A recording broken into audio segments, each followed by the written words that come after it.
Staying with Nedbank, I caught up with CEO Mike Brown earlier about his views on the South African economy and the performance of the bank in the interim period. Brown, who has spent 30 years at Nedbank and the last 13 as CEO, also spoke about his tenure as the company has now embarked on a recruitment process for his successor. I certainly look back on those 30 years, 20 years on the board as a time of wonderful privilege. I'm extraordinarily fortunate to have had this responsibility, and hopefully a responsibility that I've handled well and will be able to pass on seamlessly to my successor. Just a reminder that what we announced is that the board has started a process to find my successor. I don't have any fixed timeline to go anywhere. There's nowhere I'm going to. So I'm very firmly focused on my role here until that successor is chosen and a suitable handover has taken place. And as part of this results announcement, we said we will update the market again with our year-end results in March next year as to exactly how that process is progressing.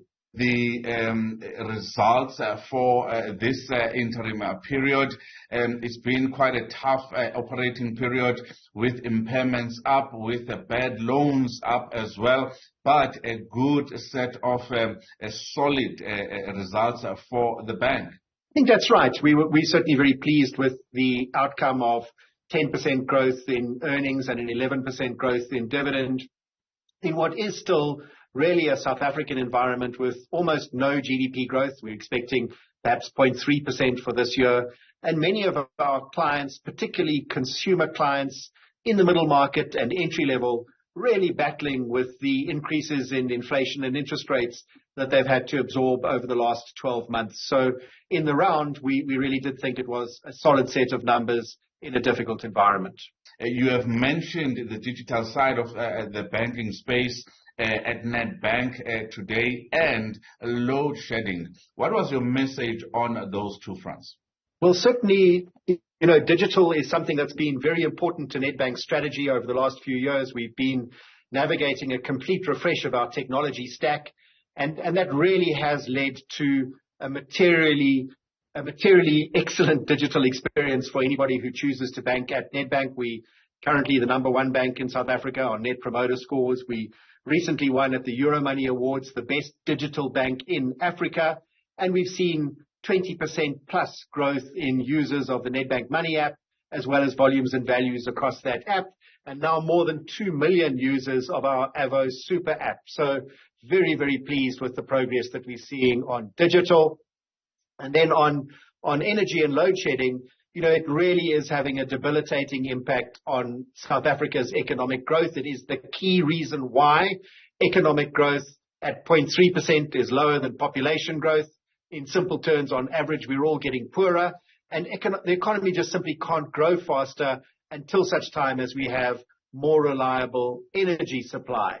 Now, that said, there is a significant amount of energy supply currently under development, be that rooftop solar that we see rolling out on homes, and that's grown more than 300% year on year for Nedbank, or commercial industrial generation. We currently mandated on 2 gigawatts of commercial industrial generation, 13 billion rand, so almost think of 2 new power stations, and government's own renewable energy programs, where we also mandated on about 10 billion rand. So we certainly hope that over the next 2 years, those projects are able to be successfully completed and, very importantly, successfully connected to the grid, because that should see us being able to materially reduce the impact of load shedding going into 2025.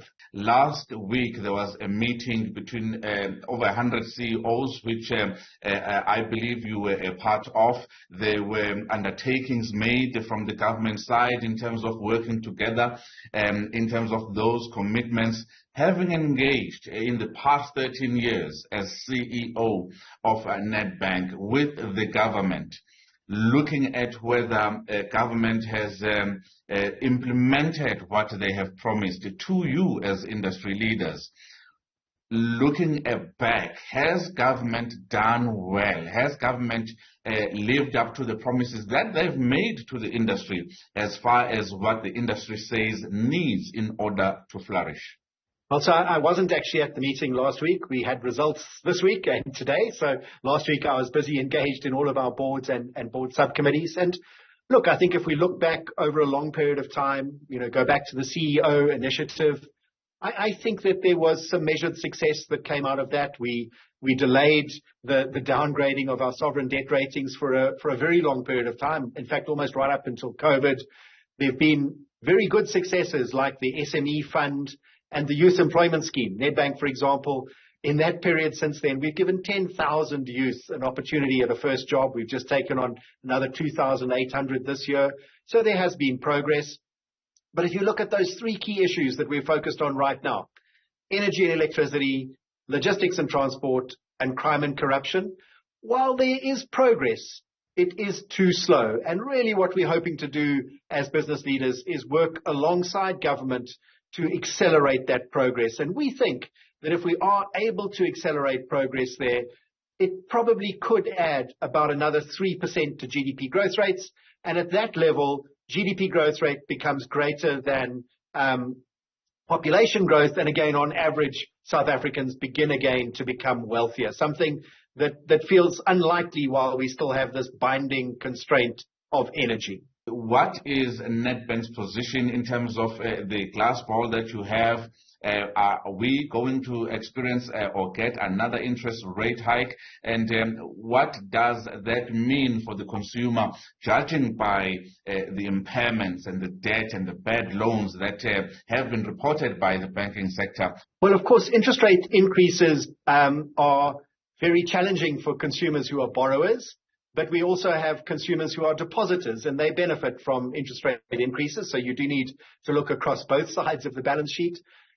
Our expectation, and a lot depends on what the Fed does or doesn't do, but our current expectation is that interest rates have peaked in this cycle.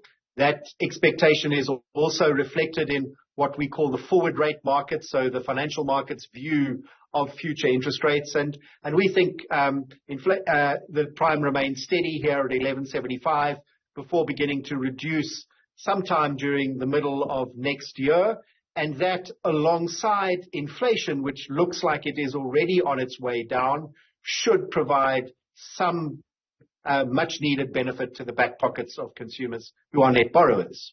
Your views and the Nedbank's views on the economic growth prospects and what's stopping us besides load shedding, which is a topical and a top of mind, something that we've also spoke about just a few moments ago. Well, we certainly think that growth remains low and slow, 0.3% this year and probably somewhere around about 1 to 2% over the next 2 years, while we still grapple with these fundamental challenges of energy security, transports and logistics, and crime and corruption.